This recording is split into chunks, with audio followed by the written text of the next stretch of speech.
আসছে বিস্তারিত খবরে। মুখ্যমন্ত্রীর মন্তব্যে কমিশনের সম্মানহানি হয়েছে বলে অভিযোগ তুলে নির্বাচন কমিশনকে চিঠি দিলেন শুভেন্দু অধিকারী। মুখ্য নির্বাচন কমিশনার পদে গণেশ কুমারের নিয়োগ নিয়ে প্রশ্ন তোলেন মুখ্যমন্ত্রী মমতা বন্দ্যোপাধ্যায়।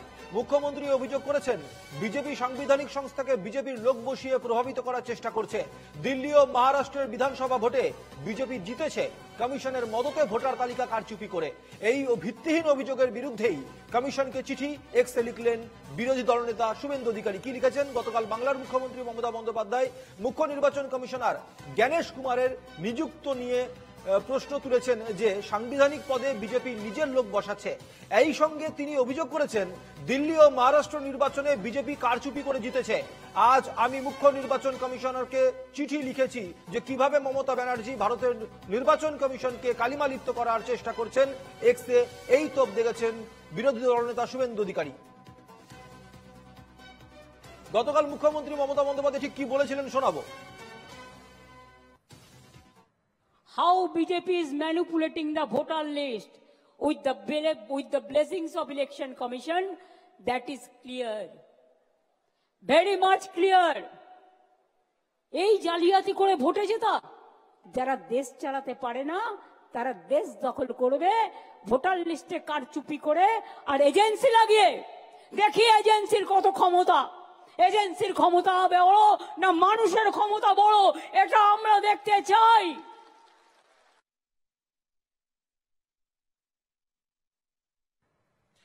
রণজয় মুখোপাধ্যায় প্রতিনিধি রয়েছেন এই মুহূর্তে আমাদের সঙ্গে। রণজয়, গতকাল মুখ্যমন্ত্রীর মন্তব্যে পরিপ্রেক্ষিতে আজ কমিশনের দ্বারস্থ রাজ্যের বিরোধী দলনেতা শুভেন্দু অধিকারী, গোটা ঘটনার পরিপ্রেক্ষিতে এখনো পর্যন্ত কি কি তথ্য উঠে আসছে? দেখো, গতকাল নেতাজি ইন্ডোর স্টেডিয়াম থেকে নজিরবিহীনভাবে আক্রমণ করেছেন মুখ্যমন্ত্রী মমতা বন্দ্যোপাধ্যায়। নির্বাচন কমিশনের ভূমিকা নিয়ে প্রশ্ন তুলেছেন এবং যেভাবে ভোটার লিস্ট ম্যানিপুলেশন করা হচ্ছে এবং দিল্লি এবং মহারাষ্ট্রের নির্বাচন এইভাবে ম্যানিপুলেশন করা হয়েছে এবং ইলেকশন কমিশন সেখানে নির্বিকার ছিল, তাদের ভূমিকা নিয়ে প্রশ্ন তুলেছেন মুখ্যমন্ত্রী মমতা বন্দ্যোপাধ্যায়। এবং যেই কারণে এই দুটো জায়গায় কেন্দ্রীয় শাসক দল বিজেপি তারা তাদের জায়গা দখল করেছে, রাজনৈতিক জমি তারা দখল করেছে, তারা ভোটে জিতেছে এবং এই জায়গা থেকে পশ্চিমবঙ্গকে এবার তারা টার্গেট করেছে এবং সেখান থেকেই কিন্তু ভুয়ো ভোটার বা ভোটার লিস্টে কারচুপি, ম্যানিপুলেশন এই বিষয়টিকে সামনে এনেছিলেন মুখ্যমন্ত্রী মমতা বন্দ্যোপাধ্যায় এবং এই জায়গা থেকে হুঁশিয়ারিও দিয়েছেন মমতা বন্দ্যোপাধ্যায়, কেননা 26 দিন ধরে অনশন করবার অভিজ্ঞতা কিন্তু তার রয়েছে এবং সেখান থেকে যে ইলেকশন কমিশন ছাড় পাবে না সেই হুঁশিয়ারিও কিন্তু সঙ্গে সঙ্গে মমতা বন্দ্যোপাধ্যায় নেতাজি ইন্ডোর স্টেডিয়াম থেকে দিয়েছিলেন। এবং সেই প্রেক্ষিতেই বিরোধী দলনেতা মুখ্য নির্বাচনী আধিকারিক গণেশ কুমারকে তিনি চিঠি দিয়েছেন। আর শুধু তাই নয়, মুখ্যমন্ত্রীর যেভাবে হুঁশিয়ারি দিয়েছেন, যে মন্তব্য করেছেন, এই বিষয়টি নির্বাচন কমিশনকে সশরীরে জানাতে ইতিমধ্যেই শুভেন্দু অধিকারীর নেতৃত্বে 14 জনের একটি প্রতিনিধি দল তারা কলকাতায় কেন্দ্রীয় নির্বাচন কমিশনের কার্যালয়ে তারা গিয়েছেন এবং তারা সেখানে অভিযোগ জানাবে নির্বাচন কমিশন যাতে মুখ্যমন্ত্রীর এই বক্তব্য গতকাল তিনি দিয়েছেন, যে হুঁশিয়ারি তিনি দিয়েছেন, সেই বিষয় নিয়ে স্বয়ং মুখ্যমন্ত্রীর বিরুদ্ধে যাতে ইলেকশন কমিশন তারা যাতে প্রপার স্টেপ নেয়, সঠিক পদক্ষেপ তারা অবিলম্বে গ্রহণ করে, এই আর্জি জানাতেই বিরোধী দলনেতা শুভেন্দু অধিকারী ইলেকশন কমিশনের দ্বারস্থ।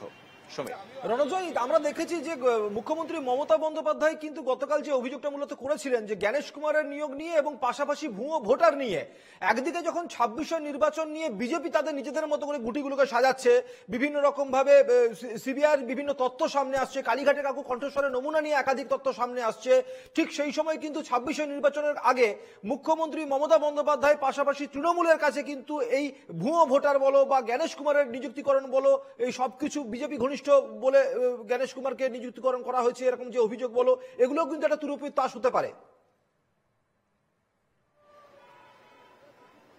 না, অবশ্যই এটা তো অত্যন্ত উল্লেখযোগ্য অভিযোগ। গতকালই মুখ্যমন্ত্রী মমতা বন্দ্যোপাধ্যায় তিনি বলেছেন যে বিজেপি ঘনিষ্ঠ যিনি কমিশনার হয়েছেন তাকে পদে বসানো হয়েছে এবং সেখান থেকে আপনারা বুঝতে পারছেন যে 2026 সালের ইলেকশনের জন্য বিজেপি যে বাংলাকে টার্গেট করছে, পশ্চিমবঙ্গকে টার্গেট করছে এবং দিল্লি মহারাষ্ট্রে যেভাবে তারা টার্গেট করেছিল এবং সেখানে তাদের যে দলগুলো ছিল সেই দলগুলো তারা বুঝতে পারেনি। কিন্তু বাংলা অত সহজ নয়, বাংলা যে রাজনৈতিকভাবে তার প্রতিরোধ গড়ে তুলবে, 1 বছর আগে থেকেই মুখ্যমন্ত্রী মমতা বন্দ্যোপাধ্যায় বন্দ্যোপাধ্যায় সেই গুটি সাজাতে শুরু করে দিয়েছেন এবং ইতিমধ্যে একদম জেলা থেকে ব্লক স্তর পর্যন্ত নির্দেশ দিয়েছে এই ভোটার তালিকার বিষয়ে। এবং সরাসরিভাবে মমতা বন্দ্যোপাধ্যায় তিনি বলেছেন যে আজ থেকেই এই কোর কমিটি সুব্রত বক্সির নেতৃত্বে তৈরি করে দেওয়া হয়েছে। তৃণমূল ভবনে তারা বসবে 4 জন করে, প্রায় 32 জনের কমিটি তৈরি করেছেন মুখ্যমন্ত্রী মমতা বন্দ্যোপাধ্যায়। কার্যত তুমি বুঝতেই পারছো যে একদিকে ইলেকশন কমিশন, অন্যদিকে সরাসরি প্রত্যেকটা জেলার ডিএমকেও এই জায়গা থেকে সতর্ক করা হয়েছে। ডেটা অপারেটর যারা রয়েছে, ডেটা অপারেটররা তারা এই কাজ করছে,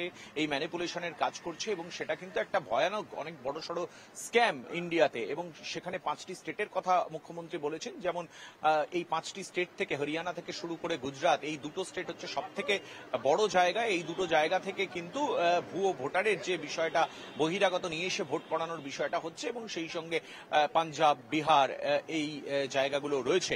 অর্থাৎ এই সর্বতভাবে একদিকে যেরকম পার্টি কর্মীদের যেরকম সতর্ক করেছেন মমতা বন্দ্যোপাধ্যায়, অন্যদিকে নির্বাচন কমিশন থেকে শুরু করে কেন্দ্রীয় শাসক দল, এমনকি ডিএম পর্যন্ত, বিডিও, এসডিও পর্যন্ত, রাজ্য প্রশাসনিক স্তর পর্যন্ত কিন্তু সতর্ক করেছেন মুখ্যমন্ত্রী মমতা বন্দ্যোপাধ্যায় গতকালের নেতাজি ইন্ডোর স্টেডিয়ামের বৈঠক থেকে। সুমিত, মুখ্য নির্বাচন কমিশনার জ্ঞানেশ কুমার বিজেপি ঘনিষ্ঠ, এই অভিযোগ হচ্ছে মুখ্যমন্ত্রী মমতা বন্দ্যোপাধ্যায়ের। কিন্তু শুভেন্দু অধিকারী যিনি তার যেটা অভিযোগ যে মুখ্যমন্ত্রী এই ধরনের মন্তব্য মূলত নির্বাচন প্রক্রিয়া নিয়েই উদ্বেগ বৃদ্ধি করতে, নির্বাচন কমিশনের ভাবমূর্তিকে কলুষিত করার জন্য করা হচ্ছে।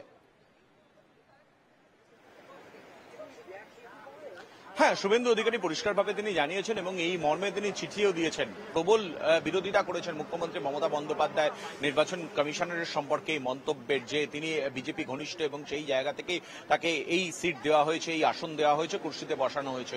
এই মন্তব্যের চূড়ান্তভাবে প্রতিবাদ করেছেন বিরোধী দলনেতা শুভেন্দু অধিকারী এবং এই প্রতিবাদ জানাতেই মুখ্যমন্ত্রীর মন্তব্যের 24 ঘন্টার মধ্যেই কিন্তু শুধুমাত্র নির্বাচন কমিশনার আধিকারিককে দিল্লিতে চিঠি পাঠিয়েই ক্ষান্ত হননি বিরোধী দলনেতা। সশরীরে 14 জনের প্রতিনিধি নিয়ে তিনি এই মুহূর্তে কলকাতার কেন্দ্রীয় নির্বাচন কমিশনের দ্বারস্থ হয়েছেন, যাতে মুখ্যমন্ত্রী মমতা বন্দ্যোপাধ্যায় তিনি যে মন্তব্য করেছেন, নির্বাচন কমিশনার সম্পর্কে যে মন্তব্য করেছেন, এই মন্তব্যের জন্য তার কাছ থেকে উপযুক্ত জবাবদিহি বা পদক্ষেপ যাতে কেন্দ্রীয় নির্বাচন কমিশন নেয়, সেই জায়গা থেকে কিন্তু শুভেন্দু অধিকারী বিরোধী দলনেতা দ্বারস্থ এই মুহূর্তে কেন্দ্রীয় নির্বাচন কমিশনের। সুমিত, রণজয়, যেটা মূলত শুভেন্দু অধিকারী যেটা বক্তব্য, তিনি বলছেন যে মুখ্যমন্ত্রী সবটাই জানেন। জ্ঞানেশ কুমারের যে নিয়োগ প্রক্রিয়া সেটা হয়েছে 2023 সালের নতুন আইনের মাধ্যমে। এই যে 2023 সালের যে নতুন আইন, এই নতুন আইনে কি বলা হয়েছে?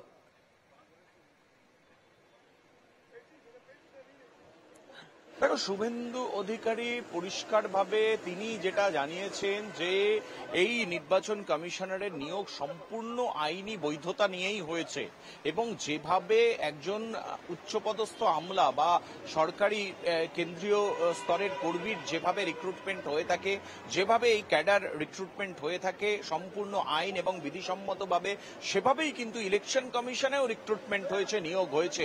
এবং মুখ্যমন্ত্রী মমতা বন্দ্যোপাধ্যায় এই বিষয়টিকে নিয়ে রাজনৈতিক ইস্যু তৈরি করতে চাইছেন এবং সেই জায়গা থেকেই কিন্তু বিরোধী রাজনৈতিক দল পশ্চিমবঙ্গের বিজেপি একদমই রণজয়, তুমি আমাদের আমি তোমাকে ধন্যবাদ জানাবো, কারণ এই মুহূর্তে আমি চলে যাবো আমাদের অপর প্রতিনিধি পৃথা দাশগুপ্তের কাছে। পৃথা রয়েছে ইলেকশন কমিশনের অফিসের সামনে। পৃথা, আমরা যেমনটা জানি যে শুভেন্দু অধিকারী ইতিমধ্যে ইলেকশন কমিশনের অফিসে পৌঁছে গিয়েছেন, এই মুহূর্তে সেখান থেকে কি খবর আসছে?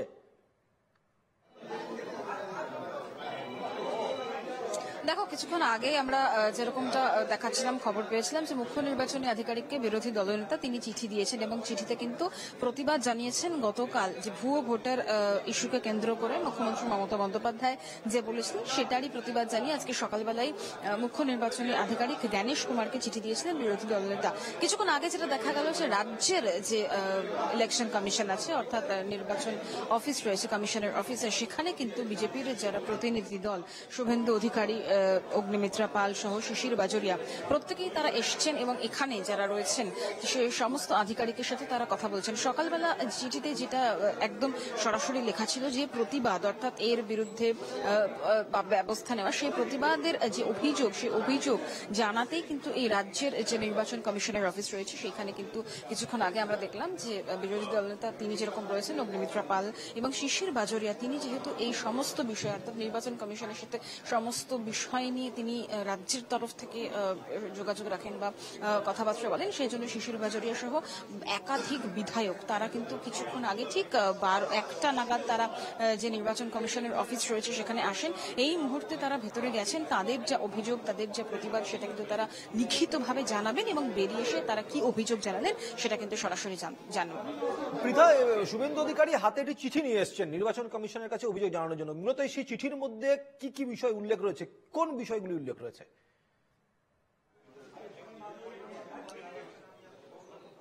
দেখো, মূলত প্রতিবাদ, অর্থাৎ এই সকালবেলা যে চিঠি প্রকাশ্যে এসেছে, যে জাতীয় নির্বাচন মুখ্য নির্বাচন কমিশনের কাছে যেটা বিরোধী দলনেতার পক্ষ থেকে দেওয়া হয়েছে, সেখানে গতকাল যে মুখ্যমন্ত্রী মমতা বন্দ্যোপাধ্যায় যে কথা বলেছেন তারই প্রতিবাদ। এবং সেখানে স্পষ্ট করে বলা রয়েছে যে নির্বাচন আধিকারিককে, নির্বাচন কমিশনকে অপমান করা হয়েছে এবং সেই মর্মে কিন্তু আজকের এই প্রতিবাদের যে চিঠি, সেই চিঠি জাতীয় নির্বাচন কমিশন ইতিমধ্যেই পাঠিয়ে দেওয়া হয়েছে। এখন সেটার যেটা অভিযোগ, অর্থাৎ কি কি অভিযোগ সেটা অবশ্যই বিশদে জানা যাবে, যে ঠিক কি কি অভিযোগ তারা লিখিত আকারে দিলেন। এই মুহূর্তে চিঠিতে যেটুকু জানা যাচ্ছে, যেটা মুখ্য নির্বাচনী আধিকারিককে পাঠানো হয়েছে, সেখানে কিন্তু স্পষ্ট করে এই প্রতিবাদ জানানো হয়েছে এবং সেইটা নিয়ে কিন্তু আজকে রাজ্যের যে নির্বাচন কমিশনের দফতর রয়েছে সেখানে একাধিক বিধায়ক সহ বিরোধী দলনেতা এবং অবশ্যই যেটা দেখা গেল অগ্নিমিত্রা পাল এবং শিশির বাজোরিয়া তারা এসছেন। কিছুক্ষণ আগে তারা ভেতরে প্রবেশ করেছেন, আধিকারিকদের সাথে কথা বলছেন এবং তাদের যে অভিযোগ সেই অভিযোগ তারা জানাচ্ছেন। বেশ, ধন্যবাদ পৃথা। সঙ্গে ছিলেন আমাদের প্রতিনিধি পৃথা দাশগুপ্ত।